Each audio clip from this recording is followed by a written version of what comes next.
तो मुझे अब पढ़ने की जरूरत नहीं है। तू क्या पढ़कर आया है? पिताजी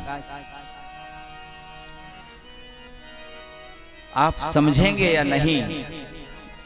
पिता कहता मैं स्वयं ब्रह्म हूं। तू मुझे समझाना चाहता है कि यही तो कह रहा हूं, तुम ब्रह्म नहीं हो, तुम ब्रह्म में हो। तुम ब्रह्म नहीं, तुम ब्रह्म में हो। राम ब्रह्म परमार्थ रूपा। पिता सबसे पहले ये प्राण जल में आते हैं।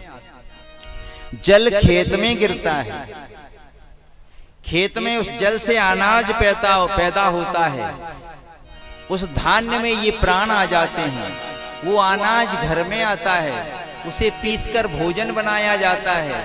ये प्राण पति पत्नी भोजन करते हैं तो पति और पत्नी के पेट में पहुंच जाता है। पत्नी के रज और पुरुष के वीर्य के संयोग से इस जीव का निर्माण होता है। पिताजी ये कौन कह रहे हैं? प्रहलाद।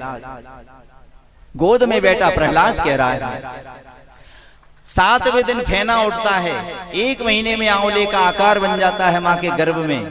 दूसरे महीने में जामफल जैसा आकार बनकर, तीसरे महीने में गर्भ लंबा हो जाता है। चौथे महीने में हाथ पैर आंख नाक कान बन जाते हैं। 5वें महीने में पूरा शरीर बनकर कंप्लीट हो जाता है। 6वें महीने में रोम निकल आते हैं। 7वें महीने में माता माताएं जैसा भोजन पाती हैं, उसके मुख के ऊपर से वह मलमूत्र निकलता है। तब वो प्रार्थना करता है, दीन दयाल वृद्ध संभारी, हरऊ नाथ मम संकट भारी। मुझे बाहर निकाल दो, मैं आपको कभी नहीं भूलूंगा। भगवान उसको बाहर करते हैं। आते ही कहने लगता है, कहां कहां कहां कहां था और कहां आ गया? तुझे ये ज्ञान कहां से मिला?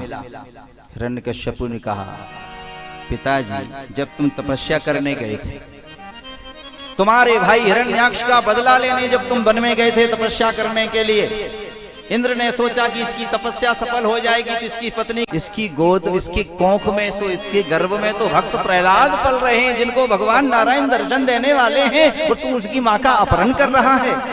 तो मेरी माँ को इंद्र से नारद जी ने मुक्त कराया और मेरी माँ को ये ज्ञान दिया था। गर्भ में मैंने सुना है जो मैंने तुम्हें समझाया है। गर्भवती माताएं जैसा प्रसंग सुनती हैं, संतान पर उसका असर पड़ता है।